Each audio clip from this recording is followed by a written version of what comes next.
compound interest. So here's our compound interest formula. And usually this is written as the letter A, but we changed it so that the letters make a little more intuitive sense, like it actually stands for something. FV is the future value, the future amount of money that you're going to have. P would be the present value, or they call it the principal.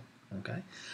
I is in compounded interest, and you actually have to do a calculation to figure out what I is. And N is the number of periods, and you have to do a calculation for that. So contrary to simple interest where you could just pull information out and plug it in, you actually have to do small calculations for these two values. And then when you have them, you can start to work through this. Okay.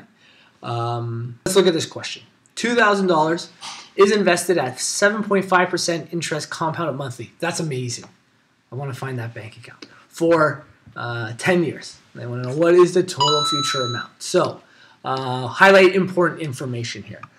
Very first piece of information, it says they have $2,000 and they've invested it, so we're going to highlight that.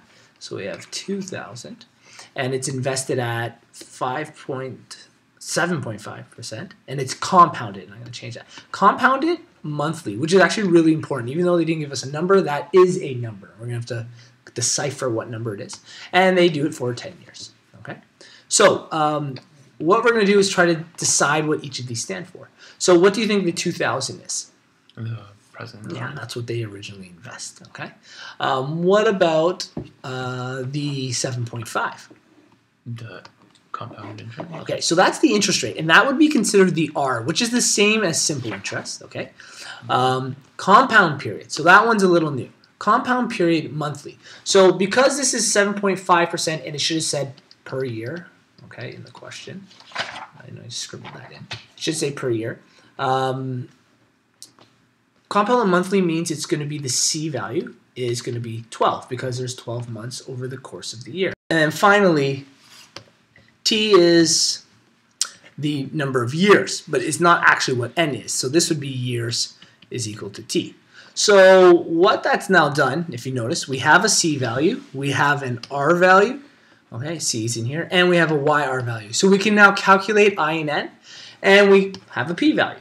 So we have enough to isolate and look for the FV value, but we have to do these calculations first. So I is the interest rate. So R, we have to divide it by 100, so it becomes 0.075, divided by the compound period, which is 12. So this is going to be probably a not so nice number, at least to look at. 0.075 divide 12, yeah, 0.0625. So this is equal to 0.0625, I believe. Okay, so that's going to be your I value, so the compounded interest, 2.0625. Good. The number of periods. The number of periods is the number of years times essentially the months. So because there's 12 months a year, we have to multiply by the 10 years. So compound period is 12. The number of years is 10. So there are 120 total periods where you accumulate more and more and more interest. Okay. So we have those two, which are important pieces of the puzzle. The FV is unknown. The principal is the $2,000. 1 plus the I value, which is now 0.00625. So we had to calculate that. And the N value, which is power of 120. So it's pretty big. So this is an account where whatever money you put in, so say we have $100, okay, and then I get $10 interest.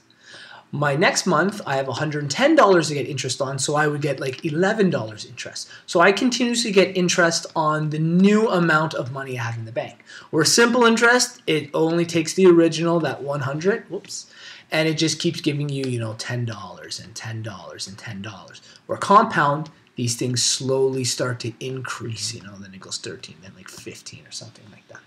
So that's the idea of compound interest. It goes up more and more and more. Now it's just simple bed math. So we go through our brackets. So 2,000 at 1.00625 when we add it all together to the power of 120. So this is something I'm probably going to just do in my calculator because to write out whatever this number here is going to be pretty ugly. Or I shouldn't say ugly, just very long, right? Yeah. So 1.00625 to the power of 120. So, you know, very long decimal. And then I'm going to take that value, that's the good thing about this calculator, and I'm going to multiply it by the 2,000. And here we go, 4,224 and about 13 cents. So 4,224 and 13 cents. So this is now the future amount, okay? So that's our total. And if we wanted to know how much interest was earned, we take our future amount and subtract from here. So over the course of 10 years in this account, they earned $2,224.13. They earned more interest than they originally put into the account. So what's nice about compound is the longer you leave it in, the more it grows and grows and grows. Okay.